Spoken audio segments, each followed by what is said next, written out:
বাকুই উত্তর ইউনিয়নের কৃতি সন্তান, আপনাদের সকলের সুপরিচিত আমাদের প্রিয় ভাই মাওলানা ইমাম হোসাইন উপস্থিত রয়েছেন।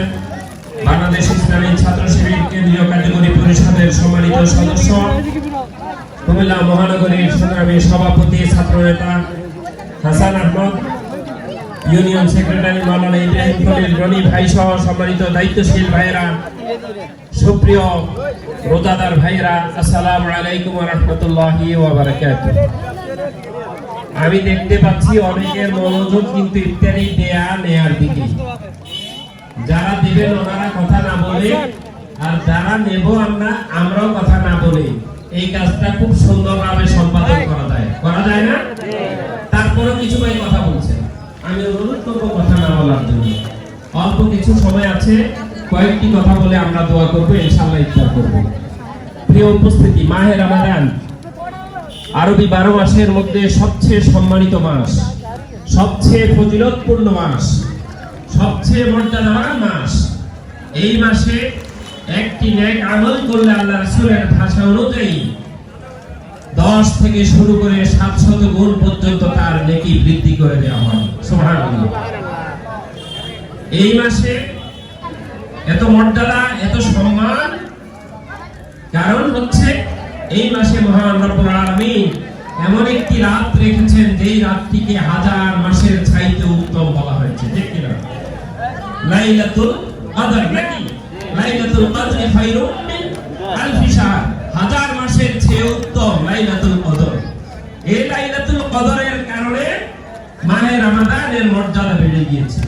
আর লাইলাতুল কদরের এই মর্যাদা বেড়েছে কেন? যেহেতু লাইলাতুল কদরে মহান রব্বুল আলামিন মানব জাতির হেদায়েতের একমাত্র গ্রন্থ আল কোরআন নাযিল করেছেন, এজন্য লাইলাতুল কদরের গুরুত্ব বেড়েছে। ঠিক কি না? প্রিয় উপস্থিতি, সেই কোরআনের সাথে লাগার কারণে লাইলাতুল কদরের মর্যাদা বেড়েছে। লাইলাতুল কদর মাহে রমাদানে থাকার কারণে মাহে রমাদানের মর্যাদা বেড়ে গিয়েছে। আজকে সেই কোরআন যদি কোনো ব্যক্তির জীবনের সাথে লাগে, ওই ব্যক্তির জীবনের মর্যাদা বাড়বে নাকি কমবে? অবশ্যই বাড়বে। প্রিয় উপস্থিতি, সেই কোরআন দিয়ে যদি কোনো ব্যক্তির পরিবার চলে, কোন সমাজ চলে, কোন দেশ চলে, সেই দেশের মর্যাদা বাড়বে কিনা বলেন? প্রিয় উপস্থিতি, আজকে আমরা সবাই সুন্দর সমাজ চাই, সুন্দর দেশ চাই, সুন্দর শাসন ব্যবস্থা চাই। যত দল মত, যত মত আছে সকলেই এটা চাই। ঠিক কিনা? সবাই চাই না? কিন্তু চাওয়ার মধ্যে আর কাজের মধ্যে আমাদের গরমিল রয়ে গেছে। আমরা সুন্দর চাই, কিন্তু সুন্দর কিভাবে হবে সেটা আমরা চিন্তা করি না।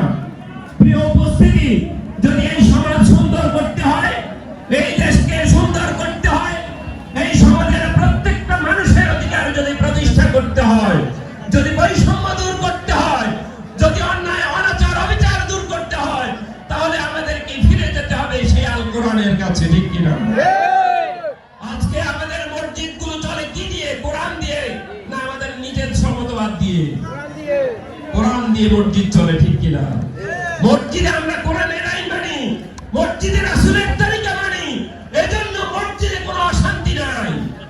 আমরা মসজিদে কোরআনের আইন মানি বলে, আল্লাহ রাসূলের সুন্নাহ মানি বলে মসজিদে শুধু শান্তি আর শান্তি। মসজিদে কারো অধিকার লঙ্ঘিত হয় না, কারো উপর জুলুম হয় না, কাউকে অসম্মান করা হয় না, কারো উপর নির্যাতন করা হয় না, কাউকে অধিকার বঞ্চিত করা হয় না। কারণ কি? সেখানে আমরা কার আইন মানি? আল্লাহর আইন মানি, আল্লাহর কোরআনের আইন মানি, আর আল্লাহ রাসূল